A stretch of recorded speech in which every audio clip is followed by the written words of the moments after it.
There has been anti-Semitism, the Nazis, Hitler, Auschwitz, but was that their fault?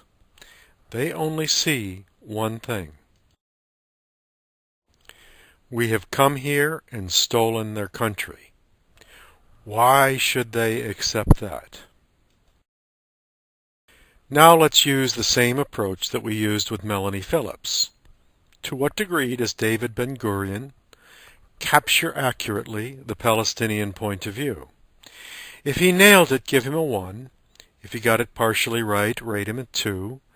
And finally, if he completely missed the boat, give him a 3. And now let's consider yet another participant's viewpoint. This person you may not have heard of. His name is Nahum Goldman.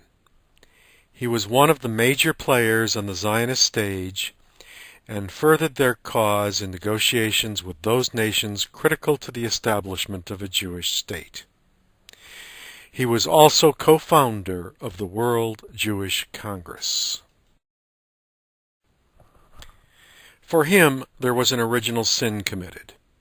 He states it this way: if we had invested in the Arab problem a tenth of the energy, the passion, the ingenuity, the resourcefulness, which we developed in order to gain the support of Britain, France, the U.S., and Weimar Germany, our destiny in the development of Israel may have been quite different.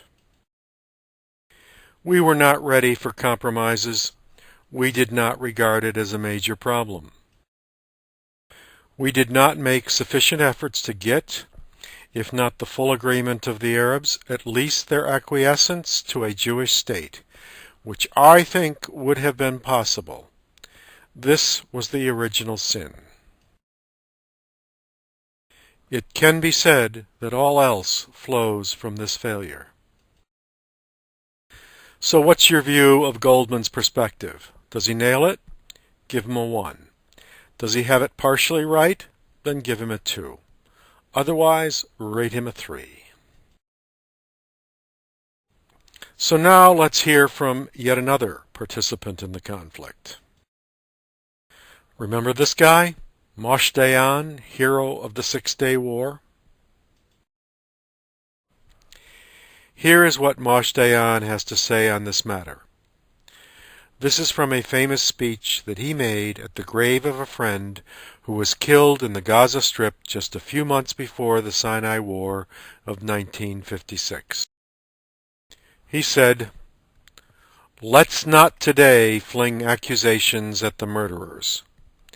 Who are we that we should argue against their hatred?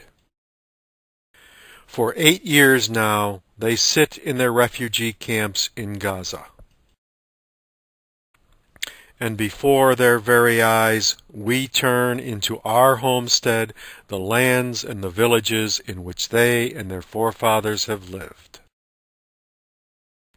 I'm going to briefly interrupt Moshe Dayan's quote to illustrate the point. Let us briefly join a group of Americans who recently visited the area. Philip Weiss, whose website MondoWeiss you may be familiar with, comments, "What did I do on my vacation? I stood on a hillside in the northern Israel crying with a bunch of Jews. You can see a few of us in the picture above. Miriam's at the left, then Rabbi Brian Walt, then Emma's mom Alice Rothschild, and our guide Hannah Mermelstein. Why are we crying? Because we've just listened to Adnan Mohammed explain to us that he used to live right on this beautiful spot until 1948, when his family was uprooted. He ended up in a nearby village, also in Israel. Being an Israeli citizen, he's always wanted to return to his village and build a future for his children and grandchildren. But Israeli authorities have blocked his people again and again and tied them up in the courts. When Muhammad first stood before us on his old land, he started to cry too. They planted trees on the village lands. You can see the trees behind Muhammad. And beyond that, the plowed fields, those are the lands of a sprawling Israeli kibbutz. One reason we're crying is that several of us helped pay for the trees. The Jewish National Fund told us we were making the desert bloom. It's weird to be around people who are grieving over events that happened 62 years ago.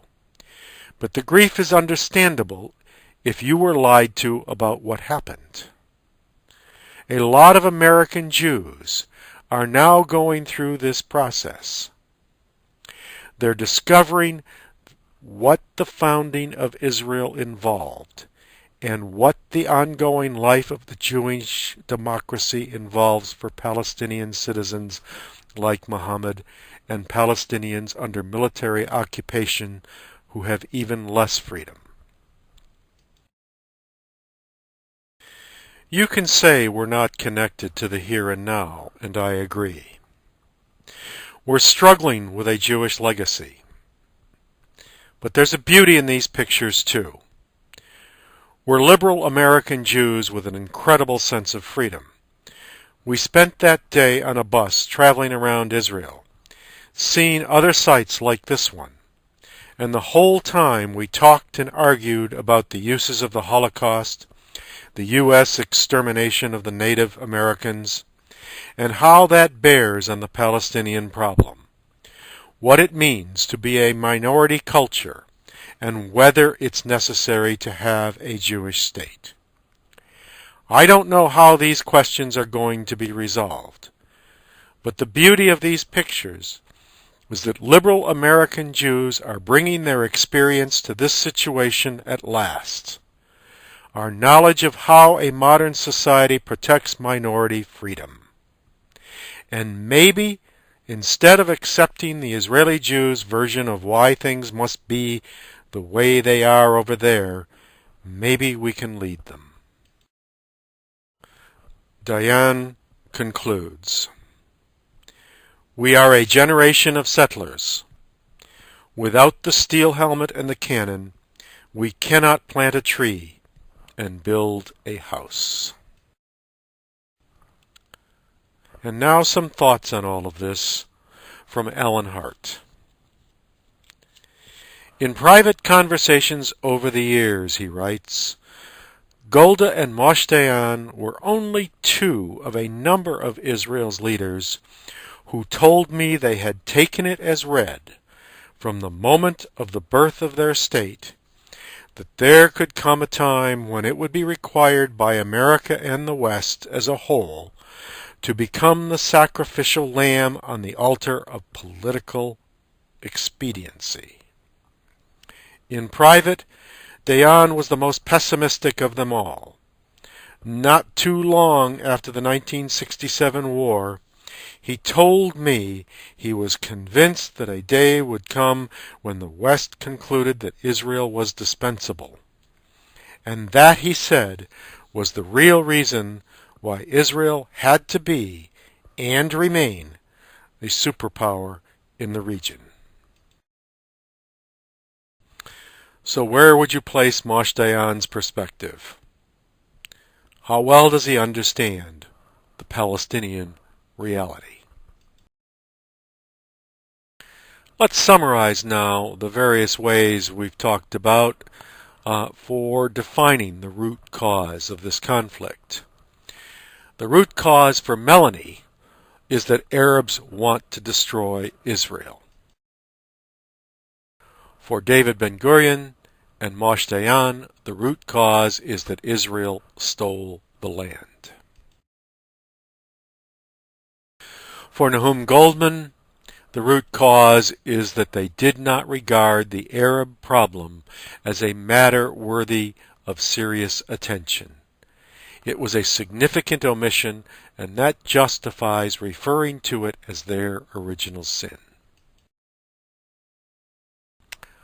How then would you chart their responses?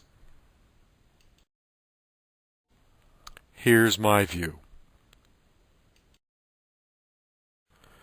So how does Israel look now? For me, it is not a black and white issue, and therefore let us use another principle to guide our thinking.